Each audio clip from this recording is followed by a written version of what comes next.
Por que que o processo judicial demora tanto? A nossa Constituição Federal prevê, no rol dos direitos civis, os direitos de liberdade, que ninguém será privado de liberdade. Então aqui nós nos remetemos ao processo judicial penal, porque está falando da liberdade da pessoa.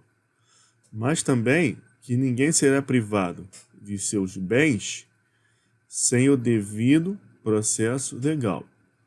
Então, por que que o processo judicial demora tanto? Primeiramente, devemos saber que no caso de questões cíveis, tem um processo que é devido e é baseado na lei. Então, para que uma questão patrimonial, do direito civil, um processo que você tenha de indenização por danos morais, ou você deseja que aquela pessoa que bateu no seu carro pague o prejuízo, você quer o quê? Privar aquela pessoa dos bens dela, do patrimônio dela, para que ele pague aquilo que ele deve. Mas isso só pode acontecer mediante um processo que tem que ser devido, com base na lei. Por isso que tem esse processo. E vamos ver aqui por que que demora tanto. Qual o motivo da demora. E quem participa de um processo, ou seja, os litigantes, nesse processo judicial, pode, ou melhor, tem o direito de se defender de maneira ampla. E também deve lhe ser assegurado o contraditório, que é o direito ao debate. Por exemplo, eu ingresso com uma ação porque eu quero obter a reparação do prejuízo daquele que bateu no meu carro. Então eu vou dizer, vou alegar que a pessoa avançou o sinal, etc. Você concorda que esse réu nesse processo tem que ter o direito de se manifestar sobre isso? Isso é o contraditório. E também ele pode se defender da maneira mais ampla possível, produzir provas, etc.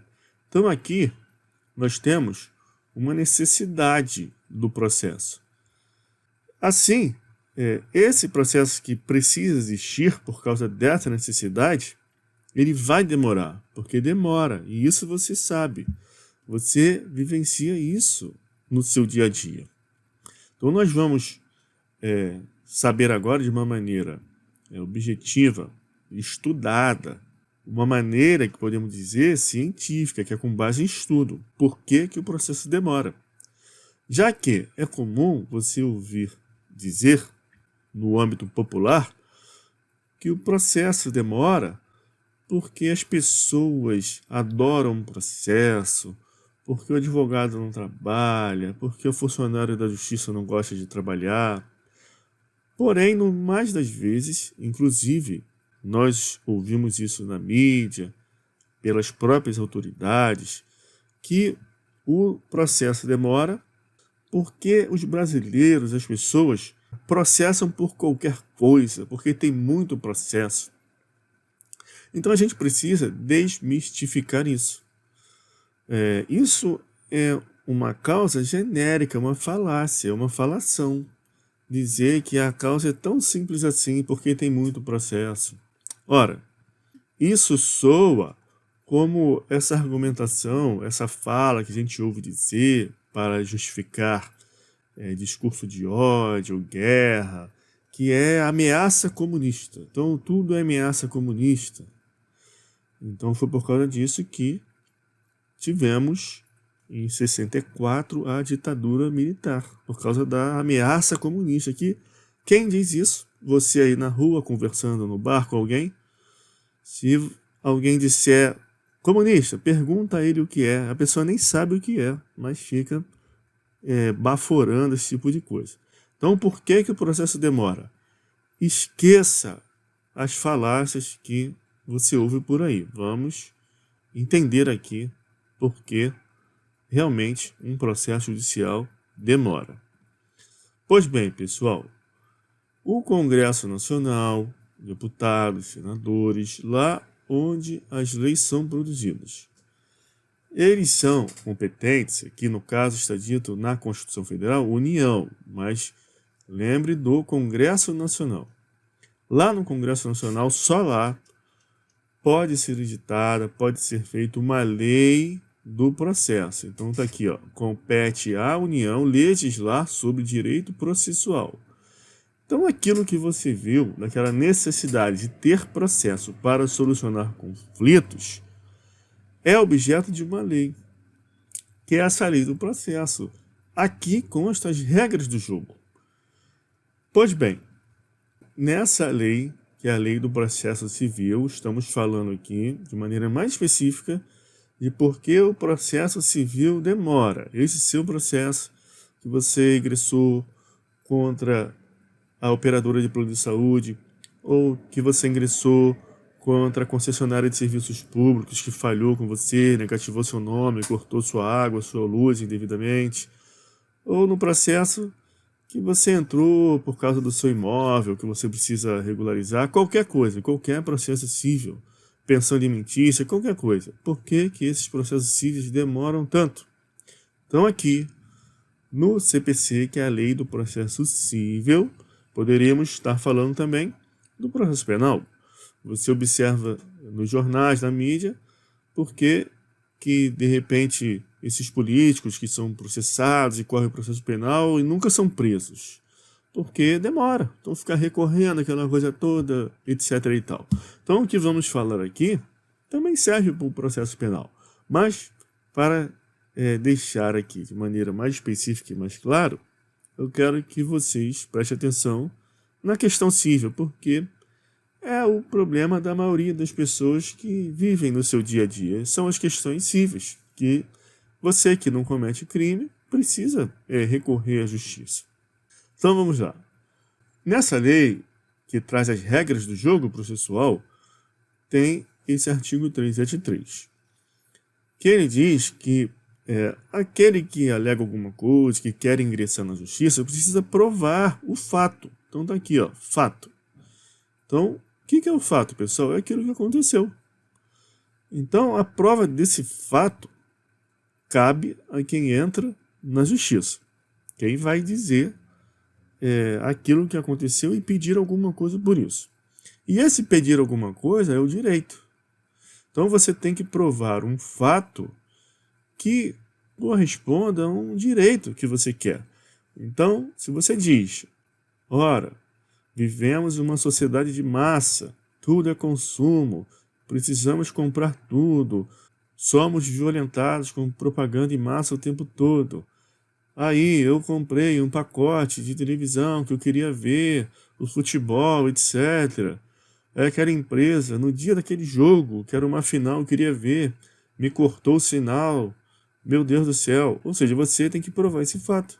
Que você contratou uma TV a cabo, que teria aquele jogo que você queria ver, uma final, e aí o sinal foi cortado. E assim, o fato é esse, mas tem algum direito que corresponde a esse fato? Aí você precisa conhecer as leis. As leis civis, que dizem o que é dano, o que dá direito à indenização, etc. Então você prova o fato constitutivo do direito. Então você tem que dizer, olha, eu tenho direito à devolução do dinheiro por causa do artigo tal da lei tal, em razão desse fato. Então você tem que provar o fato. E o réu, por exemplo, a empresa contra quem você entrou com essa ação, ela pode fazer 4 coisas. Aqui no inciso 2 tem 3, que é também provar um fato, um outro fato.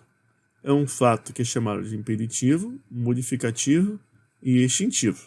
Então aqui eu disse 3 coisas, mas eu falei que tem 4, né? Qual é a quarta coisa que o réu pode fazer? Eu vou explicar esses 3 aqui, mas essa quarta coisa, como não está aqui, eu vou falar primeiro.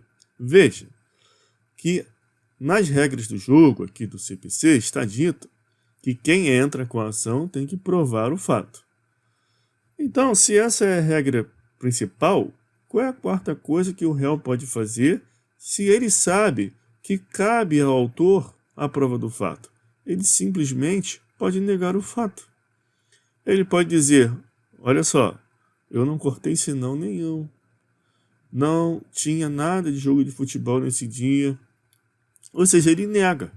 E aí ele vai, estrategicamente, contar com a sorte do autor não ter provas. Ok, pessoal? Então, já que você já sabe, essa quarta coisa aqui que está implícita aqui nesses artigos mais importantes da regra do jogo processual, eu vou contar para vocês agora o que o réu pode fazer com relação à prova de um outro fato. Veja que, com relação a essa quarta modalidade, atitude do réu no processo, ele não tem que provar fato nenhum, ele só nega e deixa o autor tentar provar. Mas com relação a fato impeditivo, modificativo e extintivo, você veja que tem um fato aqui que ele precisa provar. No caso do inciso 2, ele não nega aquele fato que o autor provou ali no processo, alegou. Ele não nega, ele concorda, ele fala assim, realmente, essa pessoa contratou a TV a cabo, tinha jogo, porém, esse direito à indenização dela está impedido. Por quê? Porque ela não pagou a fatura, então não tem direito a assistir. Ou seja, houve a prova de um outro fato que impediu o direito com relação àquele fato de que havia uma contratação de TV a cabo. Veja a regra do jogo como funciona. E depois tem uma outra opção. Tem fato modificativo. O fato existiu, mas não é bem assim. Uma pessoa contratou a TV a cabo, tinha direito a assistir um monte de coisa, mas jogo de futebol tinha que pagar um adicional a mais. Ou seja, não era bem assim a história. E o terceiro fato é o extintivo.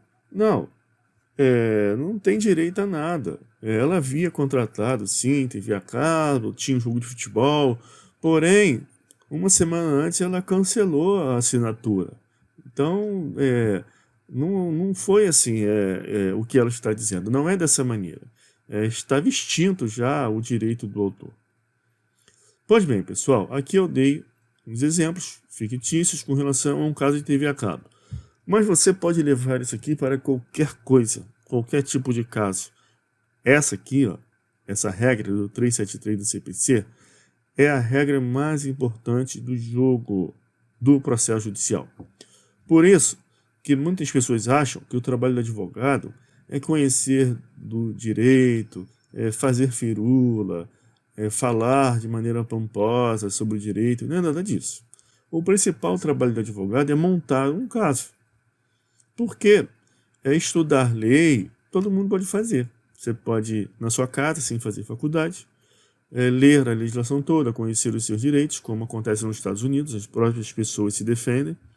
Mas a principal atividade de advogado, de um profissional, é montar o caso. Analisar a montagem. Isso é uma engenharia. E tudo se baseia praticamente aqui, nessa regra do jogo aqui, que ela, para mim, exagerando um pouco, mas para você entender. De importância, para mim, vale 99% de toda uma experiência de advogado no processo. É montar um caso, toda a estratégia do Interreg no processual, do curso processual, passa por uma expertise com relação a isso aqui. No processo do trabalho, que consta da CLT, uma parte processual, tem também uma regra semelhante para empresas, empregados, trabalhadores, etc. 818 está aqui. Diz que se o reclamante, por exemplo, um empregado, um trabalhador, quer entrar na justiça porque não recebeu horas extras, ele vai dizer que tem um fato. Qual é o fato? Ele praticou horas extras, ele fez horas extras. A CLT diz que quem faz horas extras precisa receber por isso. A Constituição Federal também, lá no rol dos direitos dos trabalhadores, diz que quem faz horas extras precisa receber um dinheiro a mais por causa disso. Então esse é o direito. Então ele tem que provar que fez horas extras, o fato, e o direito a receber por isso. E a empresa, o que faz? A mesma coisa lá no processo civil. Então, pessoal, tenha isso em mente para você entender quando eu conversar com vocês, por que um processo judicial demora muito. Primeiro, entenda isso. As regras do jogo, as regras mais importantes. O que quem entra com a ação tem que fazer, aquilo que quem vai receber a ação réu tem que fazer, pode fazer, porque consta das regras do jogo que cada um pode fazer. Então vamos lá, pessoal. Como que se monta um caso? Bom, vou pegar um caso simples, que é o caso de batida de carro que eu falei, para você entender. Na nossa sociedade, precisamos, como temos, leis. Se não tivermos leis, as pessoas vão viver num estado de guerra completa. Ninguém vai conseguir viver em paz. Então tem que ter lá no seu condomínio um regulamento, uma convenção de condomínio, tem que ter as regras lá do direito civil, de vizinhança, de família, de empresa, de tudo, para todo mundo saber os limites de suas ações. Então, com relação à vida em sociedade, nós temos o Código Civil, que regula a vida em sociedade.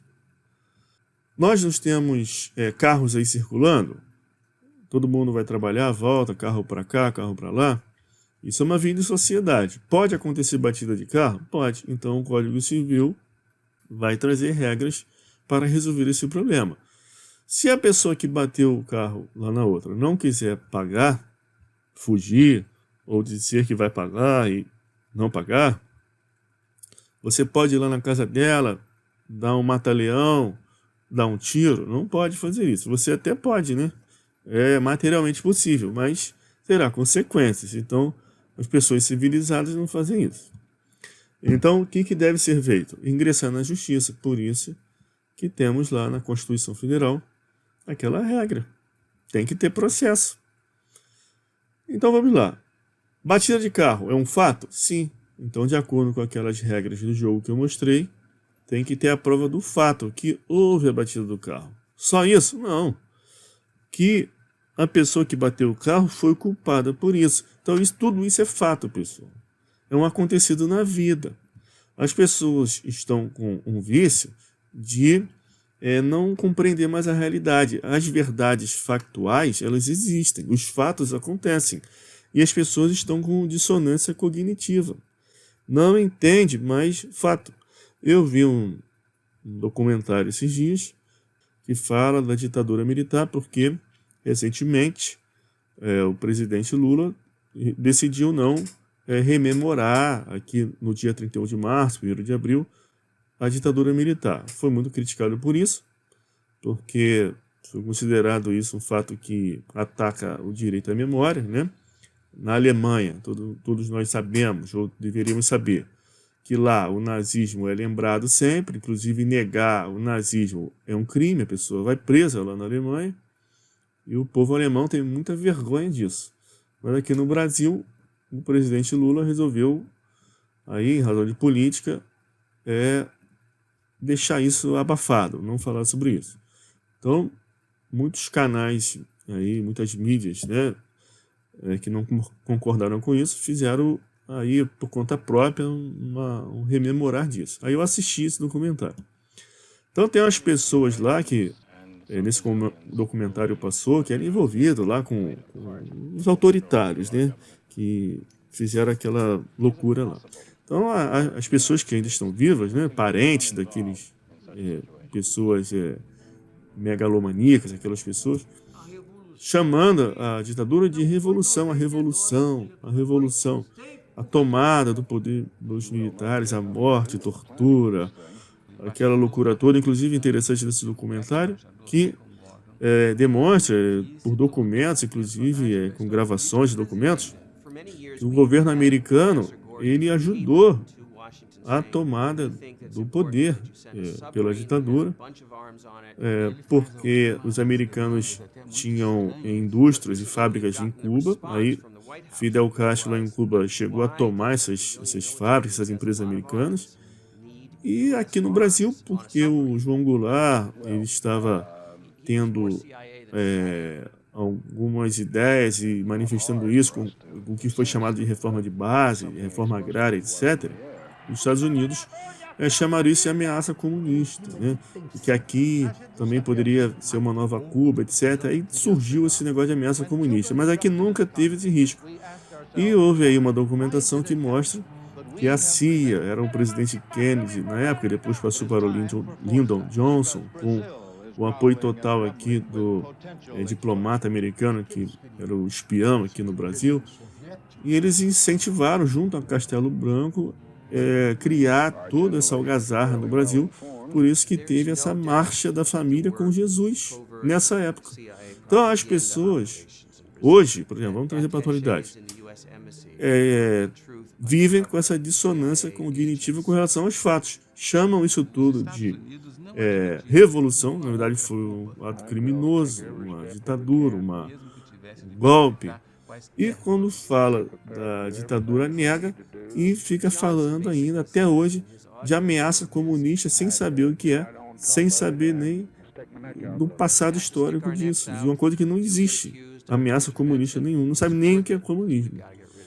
Então, pessoal, os fatos existem, ok, pessoal? Existem. Inclusive, tem um livro de uma pessoa,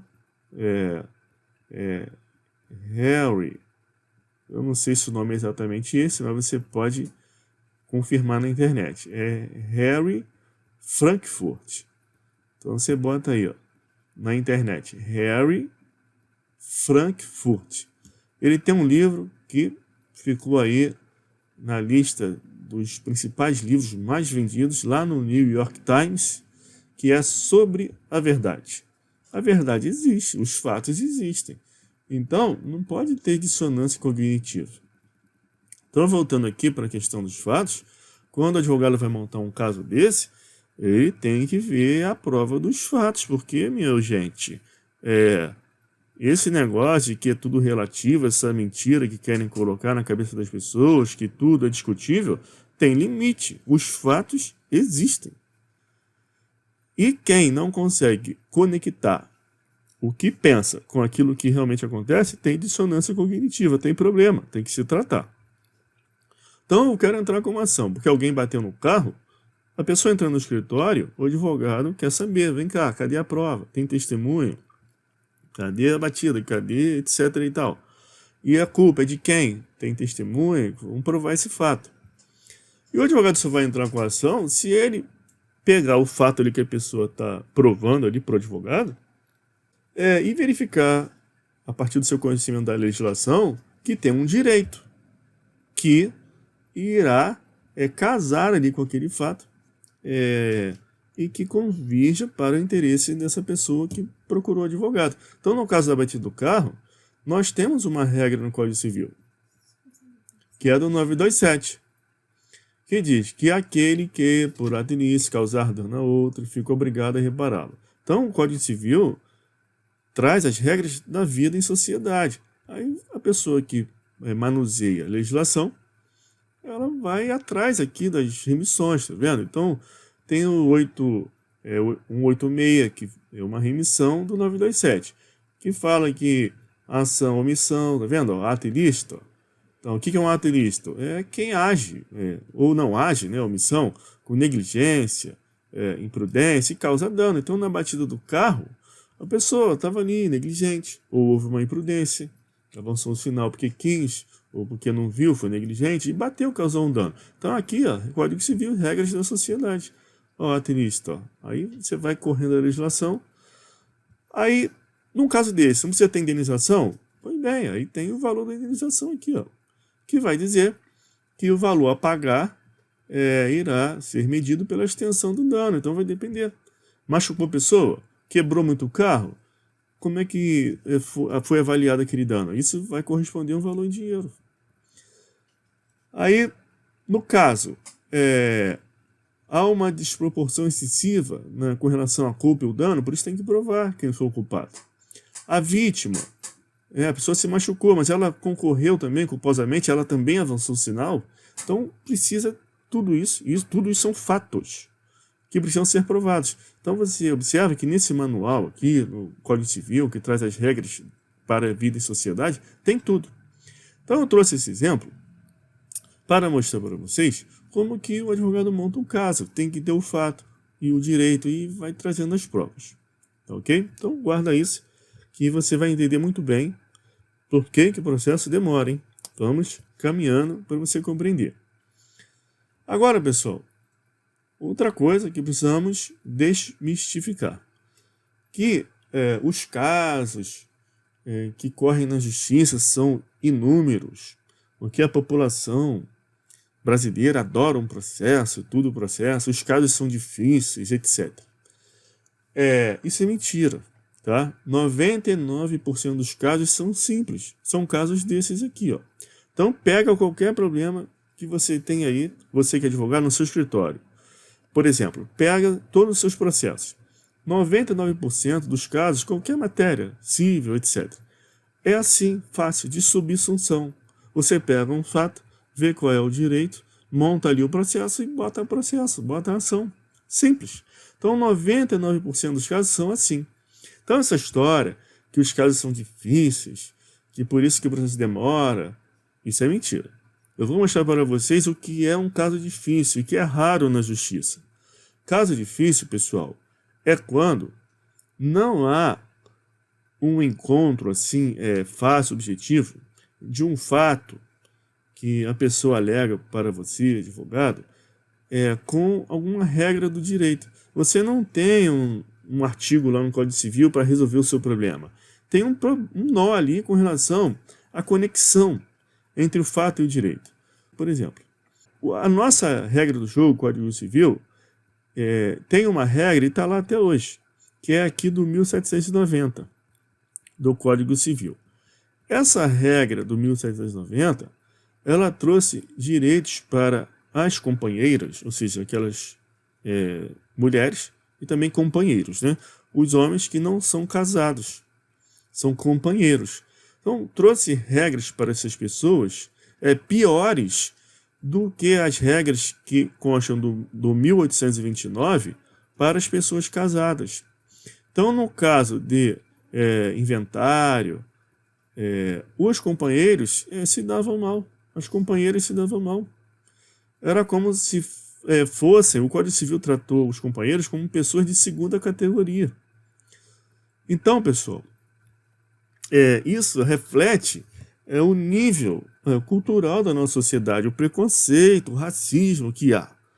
Na nossa legislação, o Código Civil, que é de 2002, não é de 1800, dizer, que é isso que está dizendo, que companheiros, quem não é casado, são pessoas de segunda categoria.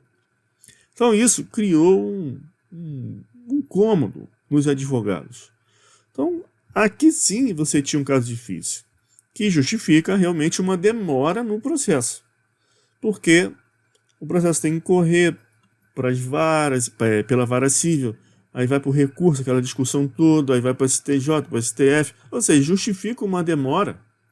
Nesse caso aqui, o STF afastou essa diferença de regras do Código Civil e disse que não pode haver diferença, que a companheira ou companheiro também terá os mesmos direitos do 1829 do Código Civil. Então, quando você vai trabalhar um inventário, você aplica a regra da mulher casada para companheira, ok? Isso é um caso difícil. Outro caso difícil que justifica demora no processo. Um exemplo. Em 2009, a Embraer, numa paulada só, dispensou 4.000 empregados, de uma vez só. Isso causou um problema econômico, social, para o município, até para o Estado, descomunal, porque são 4.000 pessoas mandadas embora ali num pau só. E aí, os trabalhadores, os sindicatos, eles ficaram se perguntando, pode isso? Isso é certo? Por quê, pessoal? A nossa Constituição Federal traz regras sobre o direito e a existência de sindicatos e convenções coletivas de trabalho, negociações coletivas.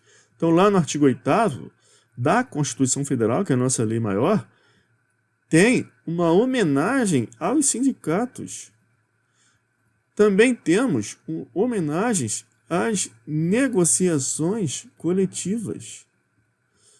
Tá ok? E no artigo 7º da Constituição, nós temos regras sobre o direito dos trabalhadores que são elevados a regras de cunho social de extrema importância. Então fica a pergunta, isso é certo? Pode uma empresa assim dispensar todo mundo? E como que fica essa questão da negociação coletiva sindicato? Então houve realmente uma demanda judicial que justifica a demora, porque precisa debater isso. Aí chegou o tema lá no STF, o STF decidiu que, em homenagem a todos esses regramentos da Constituição Federal sobre o trabalho e sindicatos, que antes de haver uma dispensa dessa em massa de trabalhadores, tem que haver uma tentativa de negociação. Aí, caso não seja possível a negociação, não há um impedimento de dispensar, mas precisa tentar resolver. Será que essa dispensa em massa é um objetivo dessa empresa porque não está aguentando pagar, precisa cortar custos? Então, às vezes, uma negociação coletiva ali pode resolver isso. Tá ok? Então, isso aqui é exemplo de caso difícil. Agora, vamos lá, pessoal. Tenha isso em mente para você entender por que o seu processo simples demora. Por que as pessoas ficam indignadas de colocar uma ação na justiça simples? Ela sabe que é simples, todo mundo sabe que é simples, a verdade existe, como eu falei, e demorar 5, 10 anos. Que absurdo é esse? Então saiba que 99% dos casos são casos simples, não são casos difíceis como esse. E por casos simples, entenda, esses casos que eu mostrei, de um fato que é aprovado, tem uma regrinha lá de aplicação, etc. Então, pessoal, quando alguém chega no escritório, o cliente vai lá te consultar, o cliente ele quer entrar com uma ação ou ele está ali com uma citação para se defender. Alguém entrou com uma ação contra ele. Então não importa. Em um escritório de advocacia tem o réu, que recebeu uma citação para se defender.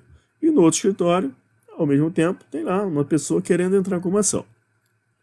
Então vocês saibam que quando os advogados recebem o cliente, começam a conversar, eles já sabem de tudo.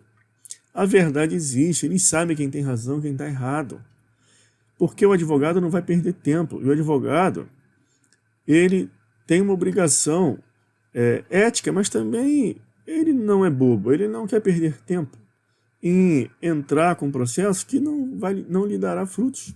E como que ele vai cobrar o cliente também coisas que não existem, né? Vai mentir. Então o advogado, em geral, não faz isso. Isso é uma bobagem achar que o advogado vai perder tempo. Então, quando a pessoa entra no escritório para entrar com uma ação, o advogado já mapeou tudo e ele vai montar o caso. E se não der samba ali, ele sabe que aquilo ali não irá prosperar, ele não entra com a ação. E no caso do réu, quando procura ali com uma citação, o advogado, a primeira coisa que faz é perguntar para o réu: vem cá, você concorda com isso aí? Você realmente explorou o seu empregado, não pagou, você bateu no carro? O advogado pergunta. E as pessoas, os réus, em 99% dos casos, contam a verdade. E está ali para o advogado defendê-lo e se dar bem. A pessoa quer se dar bem. Só que o advogado também não confia no réu. Se o réu falar que ele não fez aquilo, que ele pagou tudo, etc., o advogado vai correr atrás para descobrir, vai querer provas. E se o réu não lhe entregar, ele vai saber que o cara está mentindo. Então a verdade existe. Então veja que antes de ingressar com a ação ou antes de se defender, os advogados já sabem de tudo. Quem está mentindo, quem está falando a verdade. E como eu disse, em razão de 99% dos casos serem simples, é muito fácil verificar isso. Eu, por exemplo, já tive caso de diversos empregadores, né, eles operarem, né, com aquilo que ficou conhecido como pejotização. O que foi isso? Teve um momento na vida quando surgiu aquela história do MEI, né, do microempresário individual. Então veja, houve um momento em que começou a se falar que as empresas não vão para frente, porque os encargos trabalhistas são muito grandes. E aí, de uma maneira muito esperta, né, o que esses patrões pensaram? Como que vamos fugir desses encargos trabalhistas? Aí pensou no seguinte: bom, hoje temos o MEI. O MEI é quando a pessoa física pode tirar um CNPJ. Então, quem tem CNPJ não recebe direitos trabalhistas. Aí mandava os empregados embora e falava para eles: olha, abre um MEI, vem com o CNPJ, eu te contrato como empresa e não pagamos direitos trabalhistas. Ok? Ok? E isso ficou sendo feito como se fosse algo legal, algo possível. Na verdade, dá para ver aqui, né? Não precisa ser um especialista, nem advogado, nem nada, que isso é uma armação. Então, quando houve esse boom, todo mundo começou a fazer isso e a procura era muito grande de advogados para a defesa, porque esses empregados eles eram mandados embora e eles eram obrigados a fazer isso, senão não conseguiam trabalhar. E eram tolhidos muitos direitos trabalhistas, né? INSS, etc., né? Férias, 13º, etc. Então o prejuízo era grande, então as ações chegaram no seu trabalho e os réus procuravam os advogados. E na hora o advogado sabe que era uma armação, ele sabia que era uma armação.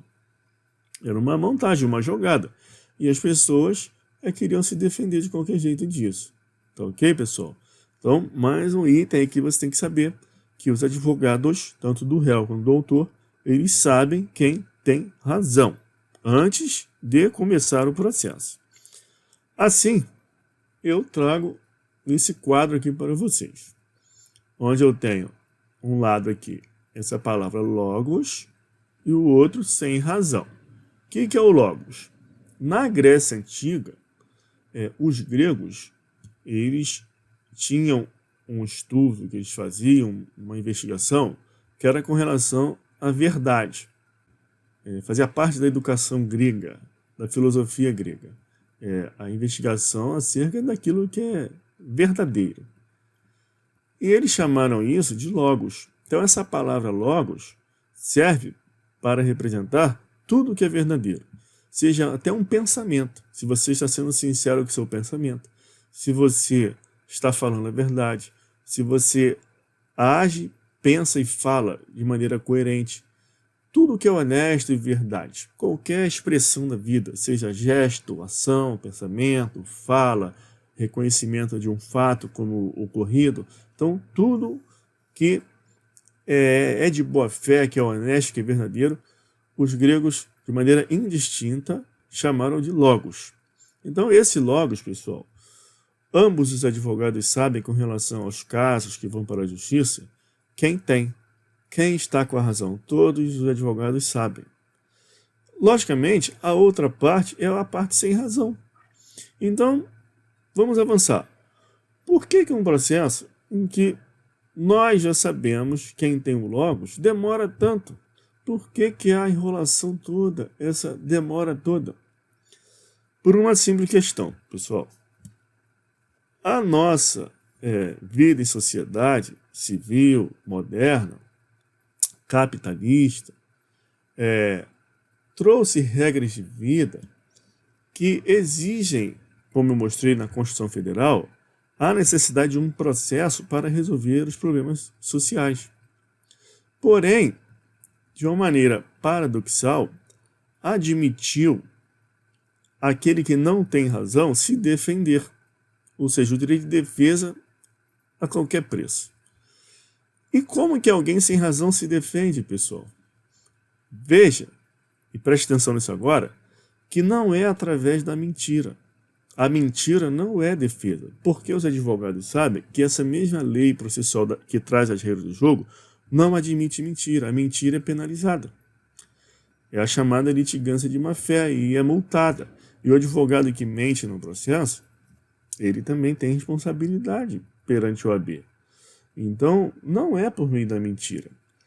A defesa é um direito fundamental. Você viu na Constituição Federal. Ampla defesa, está lá no rol dos direitos fundamentais. é um direito per si, para dar àquele que não tem razão o direito de contra-atacar, de se defender, de lutar para não ter privado de seus bens, como você viu lá na Constituição. Então eu volto a perguntar, como que alguém que não tem razão se defende sem mentir? É porque a nossa legislação processual permite, preste atenção nisso que eu vou falar, permite o embuste, permite a lenga-lenga, permite a conversa fiada. É por isso que quem não tem razão consegue se defender. Veja que a mentira seria melhor, a mentira seria, melhor dizendo, seria benéfica para diminuir o tempo de processo. A mentira seria melhor. Por quê? Por meio da mentira nós chegamos à verdade, mas por meio da lenga-lenga, da enrolação, você não chega a verdade nenhuma. Aqui, nesse livro, que se você não leu, você com certeza conhece, que é o livro Crime e Castigo, o clássico de Fyodor Dostoiévski. Eu trouxe aqui uma passagem no livro que fala disso, dessa mentira, que é algo de bom, porque através da mentira você chega à verdade. Então tem um caso aqui, que é do enredo, não vou dar spoiler aqui para quem quiser ler, tem um enredo aqui no livro, é muito interessante, inclusive, para quem opera na área jurídica, né, ler esse livro. Então houve aqui, tem um enredo, né, e vai se discutir lá uma questão de um caso, de um fato, vai ter processo, etc. Aí está falando aqui, ó, o que a senhora acha? Gritou aqui um personagem, Razumik. A senhora acha que eu estou a favor de que eles mintam? Não, isso é um absurdo. Mas eu gosto quando mentem. Por quê? A mentira é um privilégio humano perante todos os demais seres vivos, os organismos. Por quê? Quem mente chega à verdade, porque um cavalo, um boi, uma baleia não consegue mentir, não tem a linguagem. Então é um privilégio humano das pessoas, dos seres humanos, a mentira. Porque a mentira permite que se chegue à verdade. Por isso que ele mente, porque ele é humano, porque o animal racional não mente. E ele diz, nunca se chegou a nenhuma verdade sem antes haver mentido 14, se não 14 vezes. Aqui é uma alusão àquela passagem bíblica, né? Isso é uma espécie de honra, mas nós não mentimos com inteligência, ou seja, aquele ditado, mentira tem pernas curtas. Então, ainda mais de um processo onde tem advogados ali treinados a montar casos. Então, a mentira no processo seria ótimo. Então, um advogado tem que ser muito bobinho, muito inexperiente para mentir. Então, nenhum advogado mente no processo. Como é que o advogado monta uma defesa para quem não tem razão? Pessoal, somente através do embuste. O embuste não é mentira. E, infelizmente, a nossa legislação permite o embuste. É um embuste legalizado. O que é um embuste, pessoal? Um embuste é a pessoa que não tem nenhuma preocupação com verdade ou mentira. Não é isso. A pessoa fala qualquer tipo de discurso, mas para tentar te convencer de um objetivo que ela quer. No caso aqui, é que o autor perca a ação, mas não tem compromisso nenhum com aquilo que está dizendo e nem acredita naquilo, não importa, mas não é mentira. É um exemplo clássico dos processos indenizatórios, que são muitos na sociedade, que é a sociedade de massa. A gente vive em função de compra de coisas, de serviços, de propaganda, do consumo, né? Então, o direito do consumidor é um ramo hoje que realmente movimenta uma grande quantidade de processos, porque a gente vive na sociedade que a todo instante tem alguma coisa para a gente comprar. A gente tem que comprar tudo. Você não tem mais um alfaiate para fazer uma roupa para você, você vai nessas lojas aí de rede e tem lá um monte de blusa igual lá para todo mundo comprar, 3 tamanhos, ou seja, tudo feito com a qualidade discutível, e essa sociedade de massa. Então, pessoal, qual é um argumento que é um embuste, um exemplo de embuste que é legalizado e que corre aí nos processos? Veja, sempre que você entra com uma ação contra uma concessionária de serviços públicos, uma empresa, etc., alegando dano ao consumidor, e você pede uma indenização. Ora, na nossa sociedade não tem outro jeito. Se houve um dano, você viu, a indenização tem que ser em dinheiro. Então, pessoal, não tem como a gente chegar lá na empresa e bater em ninguém, dar tiro, fazer justiça com as próprias mãos. O resultado tem que ser financeiro. Então, isso é a verdade. Isso é a verdade.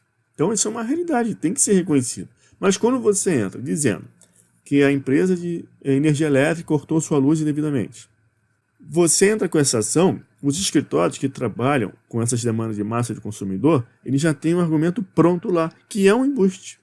Ele diz o seguinte: ora, esse consumidor não está querendo justiça, ele quer se enriquecer à custa da sociedade, ele quer ganhar dinheiro com isso, porque houve aí uma pequena falha, não justifica ele pedir 2, 3, 4 mil reais. Por que ele está pedindo isso? Porque ele não quer justiça, ele quer se enriquecer. Isso é um embuste. Esse argumento ficou rodando aí na mídia, porque também é feito propaganda para manipular as pessoas, de que consumidor, quando entra na justiça, é porque quer se dar bem. Mas não tem outro jeito, pessoal. Ou se deixa sofrer o dano e tem luz cortada, serviço prestado de péssima qualidade e fica quietinho, ou entra no juizado, na vara civil, etc., e pede um dinheiro, uma indenização. É o único jeito que tem de resolver. Porque os órgãos governamentais não fazem nada também, na parte administrativa. Então você tem que entrar e pedir indenização, ou sofre quietinho com dano. Mas aí começou a surgir propagandas, aquela ideologia repetitiva para colocar isso na cabeça das pessoas. Que consumidor, quando entra na justiça pedir indenização, é porque é malandro, quer se dar bem, quer ganhar dinheiro. Isso é um embuste. Embuste. É aquilo que não tem compromisso com a verdade e que não há nenhuma consequência para quem alega isso de ser acusado de estar mentindo. Porque, veja, quando eu digo que o consumidor ele quer se dar bem, isso está na cabeça do consumidor. Ninguém consegue provar que não ou que sim. Mas o fato é que temos uma lei que diz que quem sofre um dano tem direito à indenização, e a pessoa prova o fato e prova o direito. É o suficiente. Mas eu tenho direito de defesa. Então eu digo que a pessoa quer se dar bem. Isso já é defesa. O que irá imprimir o quê? Uma necessidade de se respeitar aquele contraditório direito à defesa. E o processo começa a rolar para frente por causa desses embustes. Aí o juiz manda para o advogado, de quem entrou com a ação, a defesa e fala: olha, se defende disso aí. Aí você tem que se defender disso. Quando você se defende disso, volta para lá. E o processo, acreditem nisso, vai correr anos e anos para discussão de embuste, de lenga-lenga, de falácia. Eu tive, certa vez, um caso, inclusive, de um trabalhador que morreu durante o trabalho. Morreu. Então, o que você pede nesses casos? Pensão para os filhos desse trabalhador, que não está mais aqui porque faleceu, e os filhos precisam daquele sustento que era dado pelo pai. Então, a empresa precisa custear isso, indenização, seguro. Você pede vários direitos financeiros, em razão da morte, dano moral também. Então, veja, o trabalhador morreu. Esse fato é provado, morreu durante o serviço. E na hora de uma empresa dessa se defender, é sem razão, porque a pessoa estava trabalhando ali, você montou o caso, tem todas as provas, estava tudo ali direitinho, não tem como alegar que não usou equipamento de produção individual, porque é uma obrigação da empresa fazer usar, o empregado tem obrigação de usar, pode haver aí uma análise dessa culpa concorrente do empregado. Porém, pessoal, acreditem nisso, os casos são fáceis.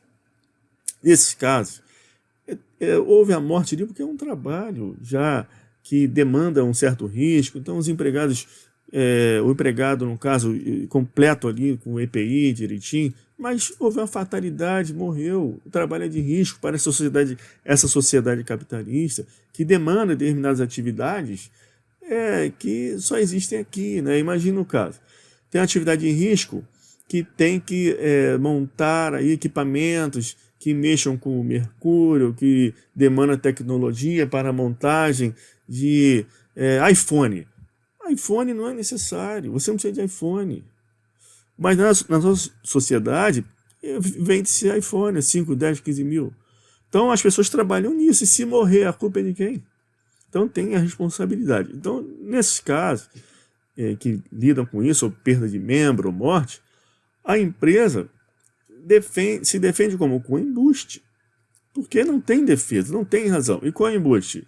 Olha, não é bem assim, a morte não é algo assim tão grave, todo mundo vai morrer. Então isso é embuste. A pessoa não acredita naquilo, mas não tem o que dizer e não pode mentir. Ok? E agora, para consagrar isso que eu estou falando, eu vou mostrar para vocês agora esse livro aqui, que foi número 1 na lista do New York Times também, que em inglês é On Bullshit. E você já viu nos filmes o que isso significa. Teve uma tradução aqui no Brasil para o português, que é sobre falar merda. E esse autor aqui, ele de maneira... ele é um filósofo moral da Universidade de Princeton, então ele explica de maneira mais científica possível, estudada, o que é esse fala merda. E uma das primeiras coisas que ele faz é dizer que não é mentir, como eu mostrei para vocês. E ele traz um trecho aqui nesse livro interessante, explicando o que é falar merda, e ele faz referência a um romance, Dirt History. E ele diz que tinha um personagem aqui nesse livro, Arthur Abdel Simpson, que ele se lembrava de um conselho que o pai dele lhe dava quando ele era criança. Embora tivesse apenas 7 anos, quando meu pai foi morto, ainda me lembro muito bem dele e de algumas coisas que costumava dizer.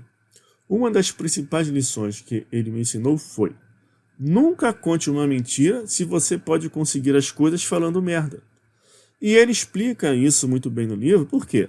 No mesmo sentido do Dostoiévski, que eu mostrei o livro, o Harry Frankfurt, que escreveu esse livro, Falar Merda, sobre falar merda, ele diz também que a mentira ela tem um lado bom, que quem mente não consegue mentir com perfeição, a mentira tem perna curta e através da mentira você chega à verdade. E quem mente é porque conhece a verdade, reconhece a existência de uma verdade e fica muito limitado em se desvencilhar, porque para mentir, aí uma mentira leva a outra, etc. Então a sua liberdade na mentira é menor. Então a mentira é mais útil para a gente do que o falar merda. O falar merda, a pessoa tem uma liberdade imensa de falar o que quer, sem compromisso com a verdade e a mentira, e gera uma dissonância cognitiva tremenda. Ou seja, é um verdadeiro embuste, uma lenga-lenga, uma enrolação. E ele conclui que o falar merda, nesse sentido que ele está explicando, é muito mais pernicioso para a sociedade que a mentira. E ele vai contando que hoje em dia a quantidade de falação de merda é tão grande que isso está gerando um problema social tremendo, em que as pessoas estão perdendo a conexão com a realidade. Então, pessoal, por que o nosso processo demora tanto? Bom, eu trago aqui esse cenário para vocês, mostrando os personagens aqui de um processo judicial. Que elas existem porque também constam lá no processo civil, na lei que traz as regras do jogo. Então, o processo judicial diz que tem que ter advogado, tem que ter autor, tem que ter réu, tem que ter advogado-réu, tem que ter juiz e tem que ter os funcionários da justiça. Então, o processo ele demora muito por diversos motivos. São diversos motivos concretos que fazem com que o processo demore. A gente, então, para entender por que um processo demora, a gente pode analisar questões relacionadas ao juiz. Então, posso falar para vocês sobre o que parte das questões do magistrado, do julgador, que são coisas incoerentes e que fazem o processo demorar. Então, poderia trabalhar esse aspecto, analisar isso cientificamente. Com relação aos auxiliares da justiça, ao pessoal do cartório, ao trabalho administrativo do cartório, aos assessores, também poderia aqui analisar isso e dizer que tem realmente situações aqui que implicam numa demora incoerente. Com relação ao advogado do réu isolado, advogado do autor, então tudo isso, você vai somando cada situação dessa de maneira analítica e você vai chegar numa demora absurda do processo. Hoje, aqui nesse vídeo, eu estou mostrando para vocês uma situação que implica muita demora no processo e que é algo sistêmico, é algo do processo, que se diz respeito às próprias regras do jogo. Eu estou trabalhando um ponto. Isso aqui demanda muita demora, essa estrutura que faz parte do nosso sistema processual. E aqui eu não estou entrando no mérito de por que é assim, que isso é um objeto de uma outra análise. Por que é assim? Para saber por que é assim, eu teria que falar com vocês sobre a história da civilização, partindo da Grécia, chegando no Império Romano, depois da Idade Média, a Revolução Francesa, e falar do sistema capitalista, que é o nosso sistema econômico, para eu mostrar para vocês por que é assim, falar o que é direito fundamental de primeira geração, segunda, terceira, os dogmas da Revolução Francesa, liberdade, igualdade e fraternidade, direitos civis, direitos políticos, direitos sociais. Então a conversa é ampla, não é nada simples. Mas nesse vídeo eu não quero conversar por que é assim, eu quero mostrar uma versão ontológica da coisa, como é. Então é desse jeito porque o nosso sistema permite o quê? Vamos lá, por que o nosso processo demora tanto? Um aspecto desse, e que é um motivo de demora, é porque o nosso processo judicial permite falar merda. Nesse sentido aqui que eu mostrei para vocês, trazido por esse autor, Harry Frankfurt. Então, ok, pessoal? Espero que vocês tenham gostado. Até o próximo vídeo. Deixe comentários sobre o que você acha, questões aí embaixo, para ser objeto de novos vídeos e ampliar nossa análise e discussão. Até a próxima, um abraço.